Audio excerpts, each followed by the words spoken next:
এখান থেকে পড়লে আর বাঁচার কোনো ওয়ে নাই।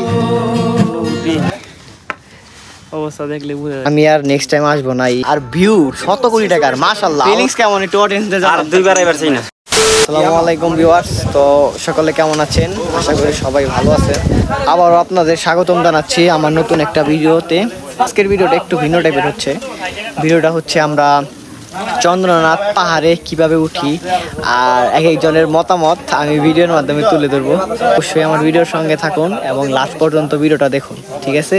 এই যে আমি অলরেডি লাঠি টুঠি নিয়ে আমরা অলরেডি অনেকটা পথ, অনেকটা না আর কি 50 ভাগের 1 ভাগ উঠে গেছি। তো এখনো 49 ভাগ আছে, দেখা যাক 49 ভাগ আমরা সম্পূর্ণভাবে আজকের এই চন্দ্রনাথ পাহাড়কে আমরা কি জয় করতে পারবো না পারবো না। যদি ভিডিওটা লাস্ট পর্যন্ত দেখেন তাহলে অবশ্যই বুঝতে পারবেন।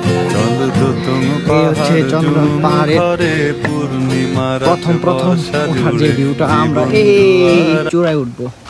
এই যে চূড়া, পাহাড়ের চূড়া, এটা হচ্ছে 0 পয়েন্ট বলে এটাকে। তারপরে এইটা থেকে আরেকটু উপরে যাব, আরেকটু না মোটামুটি অনেকটাই ভালো। তো আজকে তুলনামূলক রোদ কম, অনেকটাই কম। আর দ্বিতীয়ত একটু আজকে ব্যবসা গরম, এক কথায় বলে প্রচুর অজস্র পানি পড়তেছে এতটুকু উঠেই।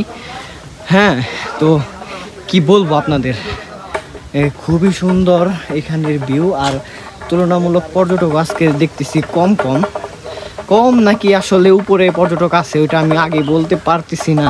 তো উপরে গেলে আর কি বুঝতে পারবো। তো আপনারা এখানে পাহাড়ে উঠতে উঠতে এখানে অনেক দোকানপাট পেয়ে যাবেন, পানি, জুস, চিপস ইত্যাদি ইত্যাদি অনেক কিছু পাওয়া যায় এখানে। এখান দিয়ে অনেক মানুষ উঠতেছে এই যে পাহাড়টা।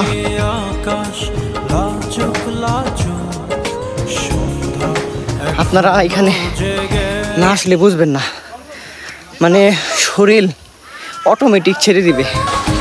ছোটখাটো একটি ঝর্ণা, এই যে মোটামুটি পাহাড়ের কিছুটা আমরা উঠে এসেছি। তো আমি এখানে রেস্ট নিচ্ছি। ভাই, অনুভূতি কেমন? অনেক দূর। হ্যাঁ, আমরা তাও মোটামুটি আপনি পাহাড়ের 50 ভাগের কত ভাগ উঠছেন? মনে হইতেছে 40 ভাগ। 40 ভাগ, তাহলে আর কি 10 ভাগ বাকি আছে। আমি জানি। মারো পাবো। ফিলিংস কেমন একটু অডিয়েন্সদের আর জানান। দুইবার এবার চাই না। নেক্সট টাইম আইবে, আর টাইম পাবো নেক্সট টাইম আইবে। চন্দ্রনাথ পাহাড় নেক্সট টাইম আসবা। এই সেদিন মামু আসবা, আইজা না ভাই। 100 বার আসবা। সাদ্দাম মামু, এটাই শেষ আমার। রিকি বো, ইনশাআল্লাহ আসবো তো। নেক্সট টাইম আসলে আমি ভিউয়ার্স জীবন আসবো না, কারণ যেই পরিস্থিতি আল্লাহ, আসলে এখানে যারা না আসবে ইউটিউবে ব্লগ দেখে বকর চক্কর অনেক কিছু অনেক মনে করে, কিন্তু আসলে না আসলে বোঝা যায়। এট লাস্ট আমরা সীতাকুণ্ডুর সবচেয়ে একটু জায়গা বান্দরবন খাগড়াছড়ি। রাসেল, ফিলিংস কেমন? খুবই মারাত্মক ফিলিংস। গেমে শেষ। অবস্থা খারাপ। তন্ময়, অনুমতি? অবস্থা দেখলে বুঝা যাইতেছে। আসলে কি বলবো আপনাদের, খুবই ক্লান্ত। আর 4 জন তো সবার আগে উঠে নিচু নেমে গেছে অলরেডি, আয় পাই নাই, কারণ ওরা অনেক আগে উঠছে। মিলন, মারুফ, আরমান। তো ওদেরকে আনফরচুনেটলি উপরে আইসা পাইলাম না। আমরা 4 জন নিচে ছিলাম, একটু ক্লান্ত ছিলাম, তো একটু রেস্ট নিতে তো ওদের আইসা পাই নাই, ব্যাপার না। তো নিচে গিয়ে আবার দেখা হবে।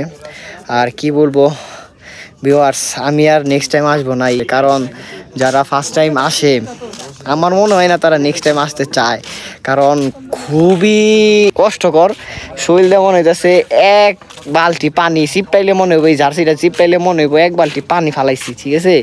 ক্যামেরা হয়তো ওইরকমভাবে আপনারা বুঝতে পারবেন না, সরাসরি লাইভ আসলে আপনারা বুঝতে পারবেন। তো ভিডিওটা আপনাদের জন্য ওইরকম কিছু ইনফরমেশনও দেই নাই, তো জাস্ট আর কি বিনোদনের জন্য ভিডিওটা করছি। তো ভিডিওটা ভালো লাগলে অবশ্যই লাইক কমেন্ট করে পাশে থাকবেন। আর ভিডিওর মাধ্যমে কোনো ভুল ত্রুটি হলে অবশ্যই ক্ষমার দৃষ্টিতে থাকবেন। আসসালামু আলাইকুম, আল্লাহ হাফেজ।